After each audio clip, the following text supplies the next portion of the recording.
কিন্তু আমি কখনোই চাইনি যে আমার আদিত্যর কোনো বউ আসুক। আমি শুধু চেয়েছিলাম যে আমার পুপুলটা যেন ভালো থাকে। পাসপোর্ট এন্ড উইদাউট ভিসা যে কোনো জায়গায় যেতে পারে। শর্মিলা শো হাউসের সকল দর্শকদের জানাই নববর্ষের অনেক অনেক শুভেচ্ছা। Welcome to Sharmila show house. আজকে আমরা এসে গেছি আলোর কোলের সেটে, আর এখানে আমার সাথে রয়েছে আলো। হ্যালো, কেমন আছো তুমি? এই চলছে ঠিকঠাক। নমস্কার সকল দর্শকদের, নববর্ষের আগাম শুভেচ্ছা সকলকে। আমি স্বীকৃতি, মানে আপনাদের সকলের প্রিয় আলো। তো আলোর কোলের প্রোমোতে দেখা যাচ্ছে যে খুব বিপদে পড়েছেন রাধা। তো এই সিচুয়েশনে অ্যাজ এ দর্শক হিসাবে তোমার মতামত কি? দর্শক হিসেবে মতামত এটাই যে রাধা কি করে বাঁচবে এই সমস্যার থেকে, এবং তাকে কে বাঁচাবে। এবং আমি আলো সেহেতু এইটুকু বলতে পারি যে আলো রাধার সঙ্গে সবসময় আছে, প্রতি মুহূর্তে আছে। যে কোনো সমস্যায়ও পড়বে, আমি সবসময় থাকবো ওকে বাঁচানোর জন্য। কারণ আমার একটাই লক্ষ্য যে আমার পুপুল যেন একজন সঙ্গী পায় তার সঙ্গে, যে তাকে বুঝবে, তাকে বড় করে তুলবে, তাকে মায়ের মতো ভালোবাসা দেবে। কাজে আলো তো তার সঙ্গে থাকবে, এবার আলোও তাকে বাঁচাতে পারবে কিনা দেখা যাক। দেখা যাচ্ছে যে রাধা আর আদির বিয়ে হয়ে গেছে, তো আলো হিসাবে তোমার কি রিয়াকশন এই ব্যাপারে?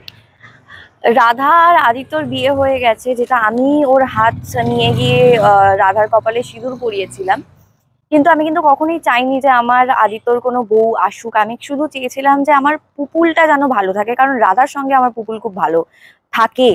কাজেই মেঘা যাতে তার বউ না হয়ে যায়, তার তখন দেখলাম যে রাধা মেঘার থেকে তো অন্তত ভালো, চলো বিয়েটা করিয়ে দাও। কিন্তু এখনো যে আমি আদিত্যর বউ চাইছি সেটা কিন্তু নয়। আমার লক্ষ্যটা এখনো পুপুলের জন্য একটি সঙ্গী হিসেবে রাধাকে এই বাড়িতে রেখে দেওয়ার। কিন্তু আস্তে আস্তে এটাও বুঝতে পারছি যে হয়তো ভালোবেসে ফেলেছে রাধা আমার আদিত্যকে। এবং যদি সত্যি ভালোবাসার উপযুক্ত হয়ে যায় কোনোদিনও রাধা আমার আদিত্যর, তাহলে হয়তো আদিত্যকে আমি রাধার হাতে সঁপেও দিতে পারি। রাধার এই বিপদের সময় যদি আলো কোনো উপদেশ দিতে পারতো তাকে, তাহলে সেটা কি?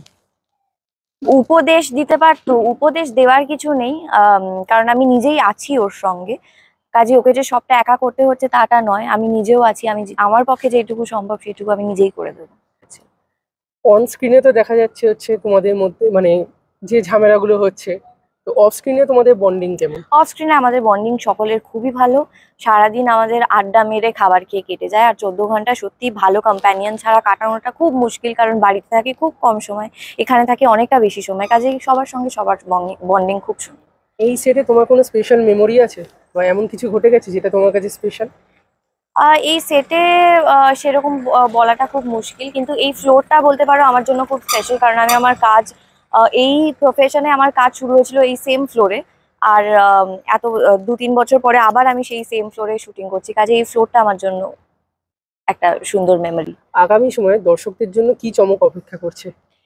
আলোর কোলেতে এইটুকু বলতে পারি যে আম, একটি মহাপর্ব আসতে চলেছে, বৈশাখের হুল্লোড়। যেখানে জি বাংলার নানান ধারাবাহিক থেকে মুখ্য চরিত্ররা আসছেন আমাদের বাড়িতে। নাচ গান হবে, আড্ডা হবে, হই হুল্লোড় হবে, খাওয়া দাওয়া হবে, তাদের স্পেশাল পারফরমেন্সেস রয়েছে, আমাদের পরিবারের কিছু স্পেশাল পারফরমেন্সেস রয়েছে। আর আলো আজকে অদ্ভুত একটা সাজে আছে, যেটা ইউজুয়ালি থাকে না। সেটা কেন, সেটা দেখবার জন্য আমাদের মহাপর্ব দেখতে ভুলবেন না। 15ই এপ্রিল সানডে। 15ই এপ্রিল তো সানডে, নাকি 14ই এপ্রিল, যাই হোক। তো সানডে 9টা থেকে 11টার একটা এপিসোড আসতে চলেছে, একদম মিস করবেন না, দেখা হচ্ছে। এবার একটা র্যাপিড ফায়ার রাউন্ড খেলবো। যদি তুমি কোনো সুপার পাওয়ার পেতে চাও, সেটা কি? সেটা হচ্ছে যদি কোনো প্রাণী বা পশুর সাথে তুমি কথা বলতে পারো, তাহলে প্রথম কোন পশুর সাথে কথা বলবে? কুকুর। কেন? কারণ আমার বাড়িতে দুটো কুকুর আছে, তারা কি বলছে সেটা বোঝাটা খুব ইজি হয়ে যেত আমার জন্য। আচ্ছা, তোমার ফেভারিট খাবার কি, যেটা তুমি মানে সারা জীবন ধরে প্রত্যেকদিন খেতে পারো? কার্ড রাইস বা ডাল আলু সেদ্ধ ভাত। তোমার জীবনে একটা স্পেশাল মেমোরি বলো। জীবনের একটা স্পেশাল মেমোরি প্রচুর আছে, সেটা বলতে পারবো না, প্রচুর আছে। শো হাউস সম্পর্কে কিছু বলে দাও। শর্মিলা শো হাউসের সকল দর্শকদের জানাই নববর্ষের অনেক অনেক শুভেচ্ছা। বড়দের জানাই প্রণাম, ছোটদের জানাই অনেক অনেক ভালোবাসা। আলোর কোলে দেখতে ভুলবেন না আমাদের পয়লা বৈশাখের স্পেশাল এপিসোড দেখতে ভুলবেন না, শুধুমাত্র জি বাংলায়। সবাই ভালো থাকবেন, আনন্দে থাকবেন, অনেক খাওয়া দাওয়া করবেন নববর্ষে। দেখা হচ্ছে। Thank you.